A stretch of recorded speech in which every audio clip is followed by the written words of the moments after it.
Hello. So I'm making a video about a ship I really like.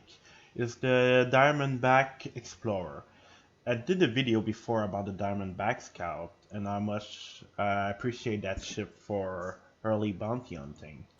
So let's have a look for its let's say technical upgrade, which is the Scout to the Explorer.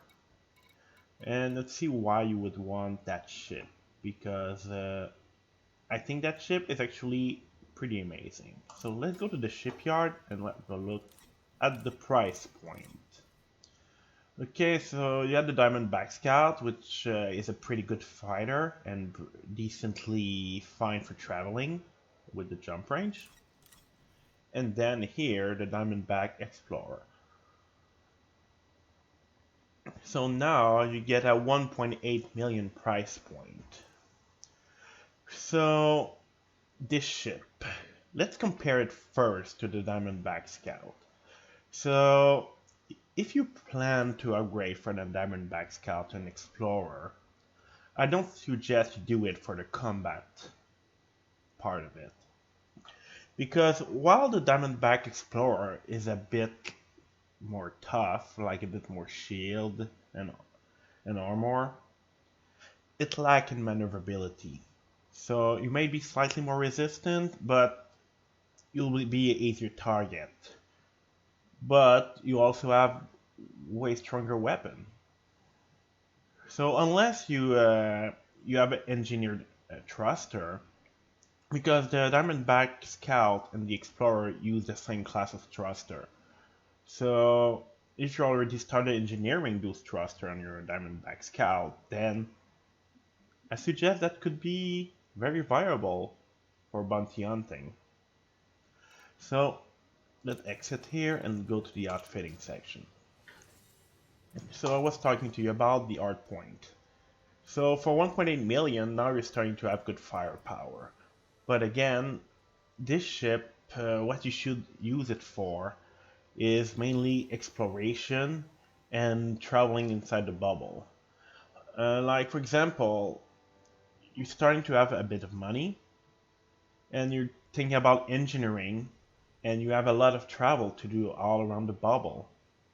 So this ship is very suitable for that because you get a very good jump range for the price. Actually, this ship is one of the best ship for the jump range. So for now, this is the core internal are all A graded, except of course for the sensor and the life support. So without any engineering, with weapon equipped, I can get up to 37 jump range max. And also, if you want to start exploring and doesn't want to pay more, for like example, the ASP Explorer would cost way more, but have similar jump range, you can start doing exploring with that ship. The only issue with that ship, if I go to optional internal, is the capacity here. You cannot really haul a lot of cargo, and the biggest full scoop you can get is a 4A, which is pretty fine, but if you plan to explore a lot and go really far away, this ship can do it fine. It's just that you may want a bigger full scoop.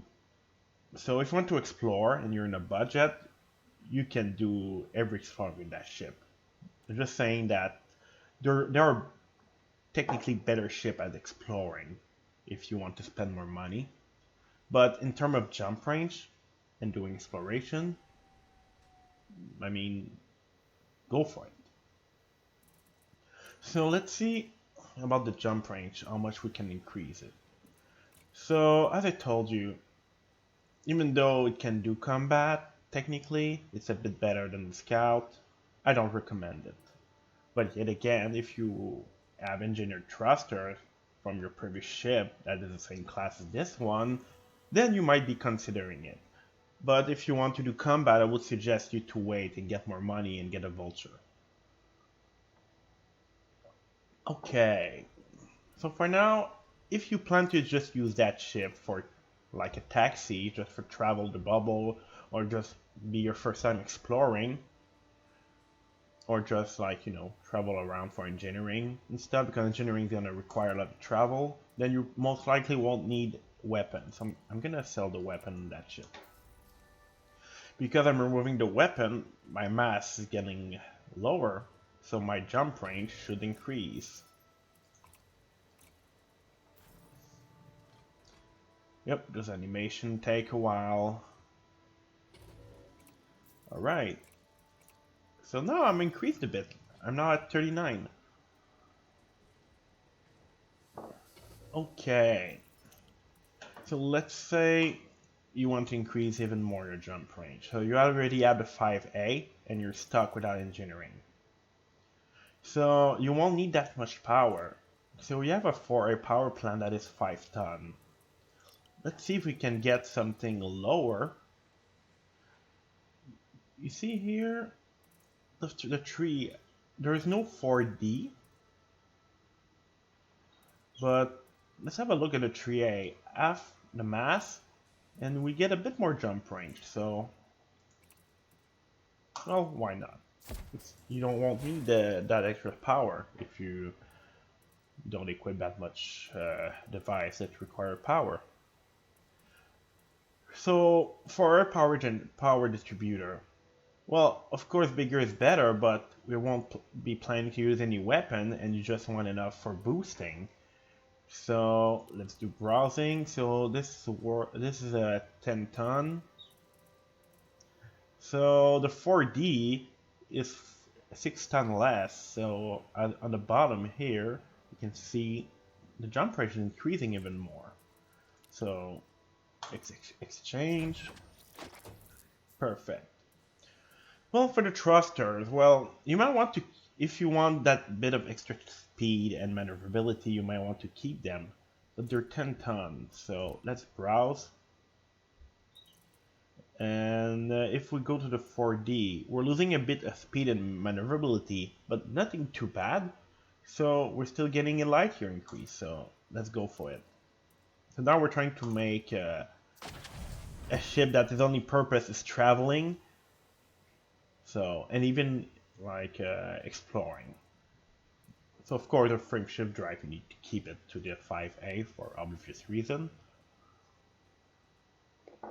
Okay, so let's see now in the optional internal.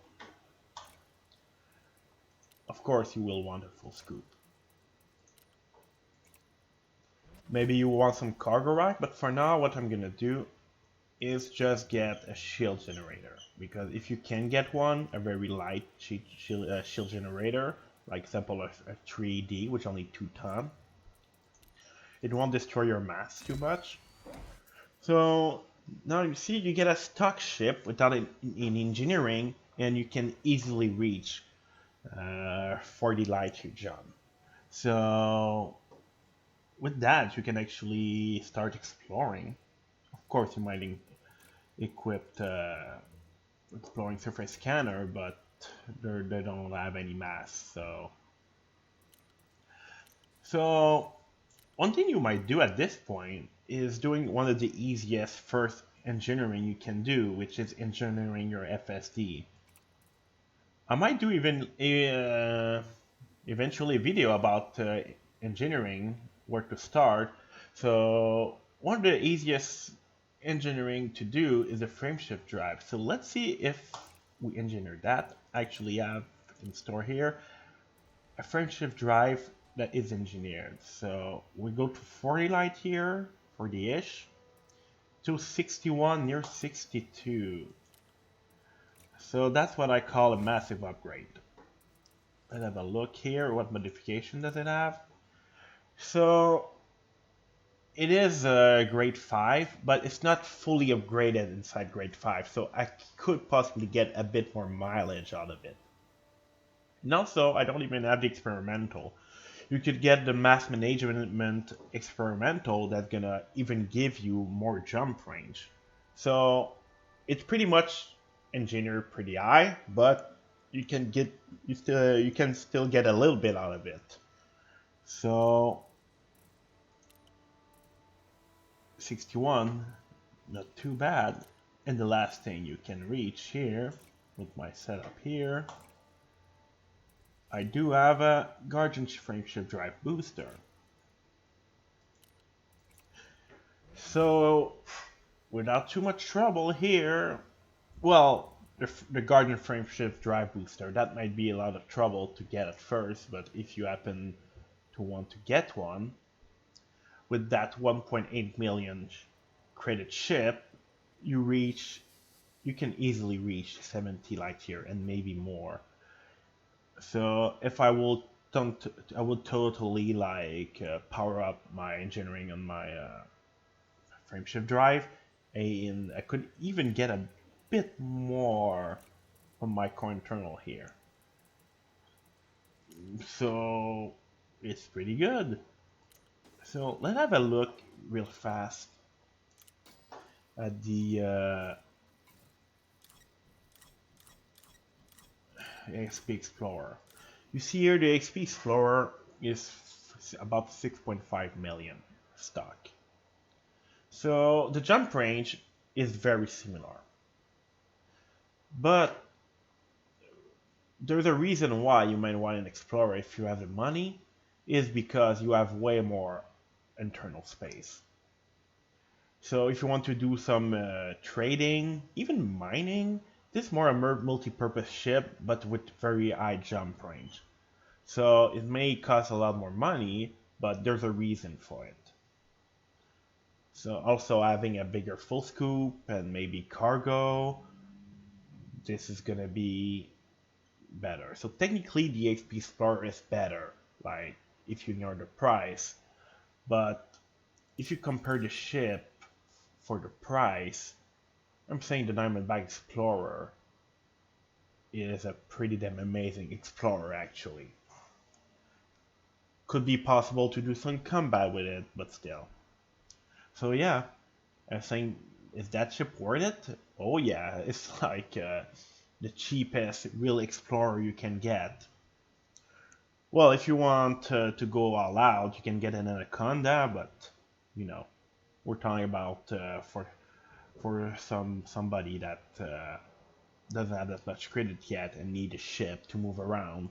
So I believe this is like by far the best option. So if you have any questions, feel free to ask. So I hope this was helpful to anyone wondering why or what reason to get that ship and if it's an upgrade or not, depending from what you come from. So thank you for watching. See ya.